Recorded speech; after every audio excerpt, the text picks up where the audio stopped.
Hi, this is Dr. Fox, and let's talk about the thrombocytes, or platelets. In this video, we'll discuss the structure and function of thrombocytes.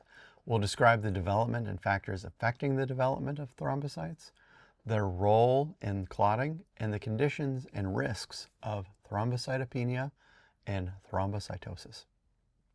So, what is a thrombocyte or a platelet?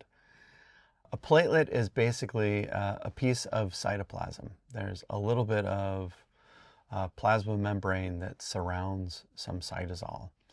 They are anucleate. They do have some granules within them, and they are crucial to hemostasis, or the preservation of blood within the vasculature, and that would be clotting. Platelets are derived from very large cells known as megakaryocytes.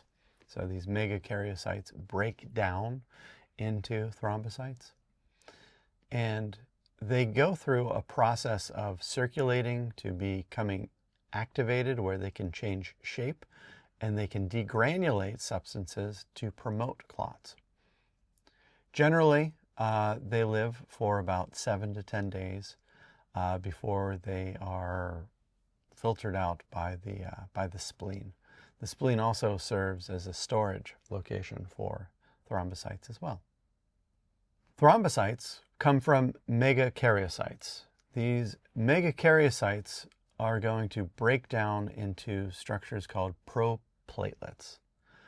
Proplatelets are going to enter into the marrow sinusoids and then further break down into thrombocytes, into platelets themselves. This process is modulated by a substance known as thrombopoietin, or TPO for short.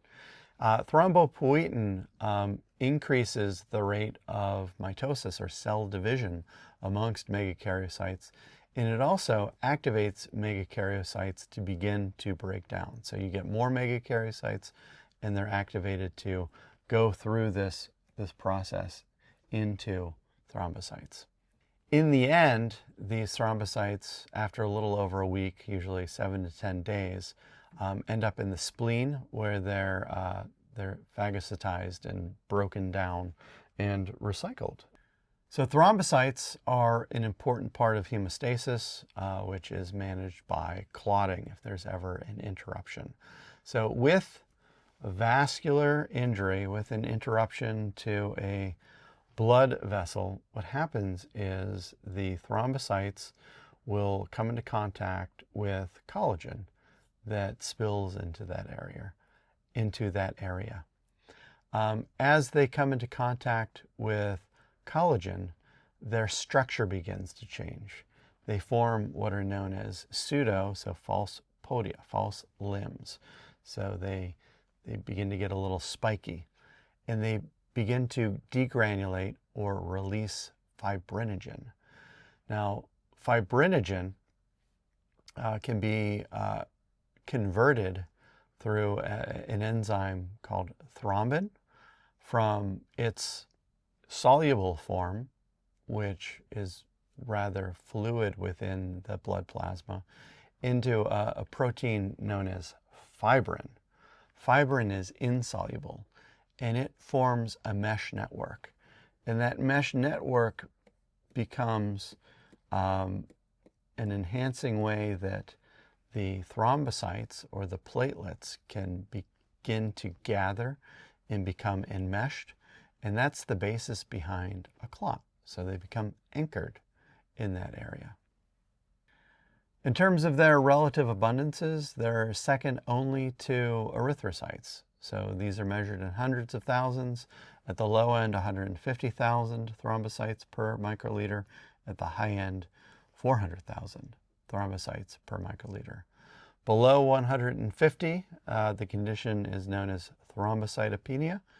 And with thrombocytopenia, you're at risk of bleeding. You're at risk of hemorrhage because you don't have sufficient thrombocytes to form a clot.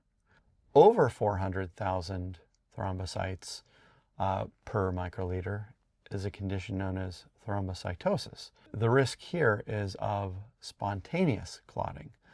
With spontaneous clotting, especially if this happens in the deep veins of the lower limb, that's known as a deep vein thrombosis, a DVT, which can occlude blood flow and lead to swelling in the lower limbs.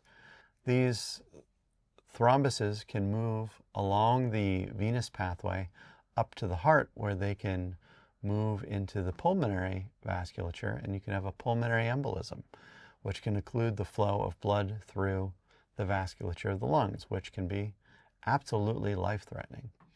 Also, with an elevated level of thrombocytes, you have what's known as paradoxical bleeding, because the thrombocytes themselves are dysfunctional, and they can not fully ever form clots because there are so many of them, and the vasculature becomes very leaky. So you have both spontaneous clotting and paradoxical leaking through an elevated level of thrombocytes. So we've discussed the structure and function of thrombocytes, their development, and factors affecting their development, as well as their roles within the clotting process. We've also described the conditions and risks of thrombocytopenia, as well as thrombocytosis. Thank you so much for your time, and I look forward to talking to you in the next video.